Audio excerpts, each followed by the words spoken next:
Welcome back to Legends Live, as presented by the National Basketball Retired Players Association. It's the home of all our NBA and WNBA legends. We've got a very special episode today. We have former Washington Wizard, former Milwaukee Buck, UConn Husky, and the current director of the National Basketball Retired Players Association. We've got Caron Butler with us. How you doing, brother? I'm good, man. How are you? Yeah, I'm doing great, man. Just on pins and needles like everybody else, just waiting for this thing to happen with the election. But outside of that, I'm, extremely pleased by the turnout. Nationwide, everybody came out and represented, put their best efforts forward, and that's what it's all about. I was gonna say, you've been heavy all over social media, just really getting out how important it is to vote, staying on people to stay active. How did you get into that? It's something that I've been about, my entire life. My family come from the South, Columbus, Mississippi. My grandmother, my grandparents worked in the cotton fields, migrated up north to a predominantly white state, Wisconsin, and, industry and things that I was just exposed to. Also, myself personally, from my experiences talking about mass incarcerations, being in that, environment and going through that process, it gave me a broad perspective on all things. And to now get to the point where, back in 2002 when I got drafted to the NBA, I had a large platform. So I was always doing this work. I was always celebrating. I was always talking about the isms and all the things that exist. And then finally we got to the point where it's become extremely cool to, be a part of the wave. So I think the voice and the messaging got amplified when that happened. Now, along the way, it wasn't something you got into overnight. How did you educate yourself? How would you recommend people educate themselves and stay up to date? On general elections, but even more so, within the 4 years in between. Yeah, it's very important. Even when we was kids, right? We used to always learn about the three branches of government. But it was something that never was, constantly thrown at us or something that we wasn't hammered into our head. Yeah, and I think that's important. So, what I would do is just be find specialists in those specific areas and, let them serve as mentors to you and guide you. The head of the Urban League, Mark Moriel, has been great for me, someone that I can, receive priceless information. The conversations that I have on one-on-one show, we had over 41 episodes with, guys like Brian Stevenson, who's a huge advocate in the space, and countless others, Valerie Jarrett, list goes on. And it's from people from all walks of life, all different demographics, but specialists in these specific areas that just serve as educators. And I've learned a lot. I've also experienced a lot. And that gave me my specific call to action on what I wanted to do. How did you get started, doing the roundtables? Yeah, you know what? Just reaching out and trying to keep the discussion going, not letting it fall by the wayside. I know immediately people wanted to jump right back into basketball and tell us to stick in that box, but some things that, that needed to be at the forefront before, a sport became priority. And, when you talk about these issues that affect our communities, it was stuff that I felt, dear to my heart that needed to be talked about. And, I'm just grateful for the NBA, giving us a large platform like they gave us, to amplify these conversations. So when you wanted to, watch live entertainment, you can do that, but you had to listen to this messaging first. Right. I was just going to ask you that. How'd you feel about within the bubble, the players were able to put the messages on the back of their jerseys? You saw the Black Lives Matter on the court, the commercials. What do you think? That was enough, or what do you think is the next step? I guess. We came a long way by getting that, symbolic recognition, but we still got a long way to go. But what I was, pleased by was just the recognition and engagement. When you talk about 90% of the players in the association, active players that are registered and have actively voted in this election. And I think that's going to be the trend going forward. When you talk about the financial commitment from the NBA, not just saying that you can have Black Lives Matter on the floor or group economics or, justice for Breonna Taylor and all those symbolic recognition things, but they actually threw real financial commitment at it. $300 million, $10 million a year endowment. I thought that was huge. And you also think about, this providing polling locations. We knew that voter suppression was real in the Black, Brown, Latinx communities, but, over 23 arenas was provided as resources, for our communities. When you talk about More Than a Vote, National Black Voter Day, I Am a Voter, all these initiatives, the association joined partnership with all these initiatives, and they said, you know what, how can we be an ally to you guys? And if we don't walk side by side with you, we can walk in front of you in some of these things. And, the resources that just was exposed and provided, it's been amazing. You said how many? You said 90% of the players that are currently eligible voted. Yeah. Wow, that's something, because a couple of weeks ago we talked to Donald Foyle on here, and he said for the 2016 vote there were I think it was 20%. Yeah, it was terrible. It was under half. Yeah. Yeah, and so that kind of jump is impressive. Like, was that something being talked about in the locker room, like during your player days? Like, was that kind of conversation going on? So I'm glad you asked that, bro. When we was playing actively, the conversation was had with, people that look like you. You know what I mean? Right. Or communities that you was from. So it was like I was having that conversation with another brother. Right. But as we all know, we're all brothers. And I think that now that this conversation has got larger and more important than ever, this is the most important election of our lifetime. I think everybody, got engaged.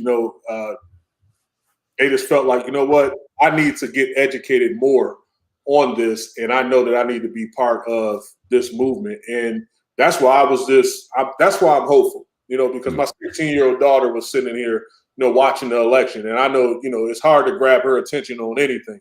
Right. And she's like so engaged, like, why, what's happening in Georgia? What's happening? Right. Like, what is electoral votes? Tell me, like, how did that get started? And so it's like, wow, if they're engaged in that process now, our future is going to be extremely bright, because 2045, the minorities will be the majority. And I think that's when the narrative and the needle real change. You mentioned some of like the suppression that goes on against mostly Black and brown people. How would you encourage people to like stay active, like understand like it's part of the struggle, like this is part of the resistance? Yeah, because bro, it is what it is. Like at this point, when you think about our ancestors, when you think about what they had to experience with the sit-ins, with the civil rights movement, post Jim Crow, everything. And then you think about where we're at right now with the resources and things that we have, it will be a damn crime for us not to actively be out there and be participants. Yeah. And the narrative has been, and you know this probably as well as anyone in our communities, that, my one vote don't matter.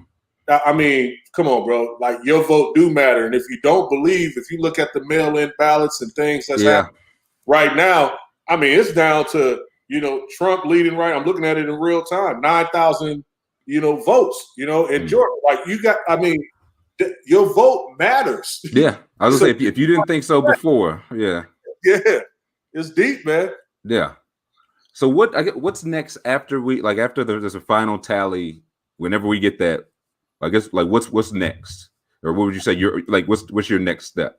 Man, I think like the next call to action is who's serving in the White House, what the next 100 days look like, and then what the next election looks like. And during this process, what have the elected officials done to represent or misrepresent you in this process? How has the seamless transition been? Have it been, a lot of backsliding or, misinformation given out by these people that's supposed to have a pulse on the community that represent you? And if so, that is the call to action going forward. You need to address those things. So my observation isn't just looking through the lens of our communities and saying November 3rd was the end all be all. My observation is looking at the layout of everything. Everybody's on watch. Everybody's on notice. And you got to look at it like that. And if you do, I think that's the proper way to evaluate everything. Pull all the intel in, pull all the data, and then have specific calls. Right. Would you say it's been I guess, easier or tougher, like getting people to be more interested in like their local elections, like their city, their state, county, and whatnot? It used to. Mm. It used to, but I think now, and especially now, because they're starting to see the power of the vote and what it really means. I mean, we flipped Wisconsin, man. I'm talking about Right. here. So I think that people are like, you know what, damn, my vote really matters. So now, from a local standpoint, it's like I don't care if they're coming out doing the census reporting. I'm going to get involved somehow, some way. I'm going to make sure that I'm out here being for my community. Yeah, for my community, because it's so important. Don't let someone else go and misrepresent you and talk about the things that they're passionate about who don't have a post on what's really happening on the day-to-day in your community. And I think if we stay engaged like that, which I do believe we will, it's going to be a game changer going forward. Yeah, I say that I'm currently in Georgia, and just seeing now, it's like, oh, wow, like my vote, it felt like it really felt like it counted this year. And yeah, like for Wisconsin, a few other states. Somebody mentioned this. I won't say who asked this, but it definitely was not Scott Rochelle, the president of the NBRPA. It was not him. But they said, with all the work that you've done to flip Wisconsin, could a run for office be next for you? I mean, politics has always been something that I've been passionate about for over the last 15, close to 20 years. I mean, I would not rule anything out just because I've become like, this work is not work to me. Right. Like, it's a lifestyle. It's become something that I've been extremely passionate about for quite some time. And it makes up the fabric of everything of who I am. So I wouldn't rule any of that out. Okay. Did you ever see yourself like getting into it to this extent, or even being like, maybe running for office one day? Did you ever see that for yourself 20 years ago? I never seen that for myself, but I give you a scary moment, like not scary literally, but just a moment where I'm at my house. I got the lieutenant governor, I got the police chief, I got the alderman, and a bunch of other elected officials. I was the only one that didn't have an elected position, but I was leading the discussion, and I felt like, you know what? That was my aha moment. I was like, maybe I might get into this space because I'm so passionate about it, and I can be a resource and an asset to this discussion, and moving the needle on change the proper way. So, I wouldn't rule anything out in that space. Okay, we will. We won't hold you too long. We asked this one last question to everybody, putting together a playlist from all the legends. So, what's in your headphones right now? Give me a song or two, anything. Right now, man, my playlist is all politics, but okay. I'm bumping some Jay, Jay-Z, everything. Okay.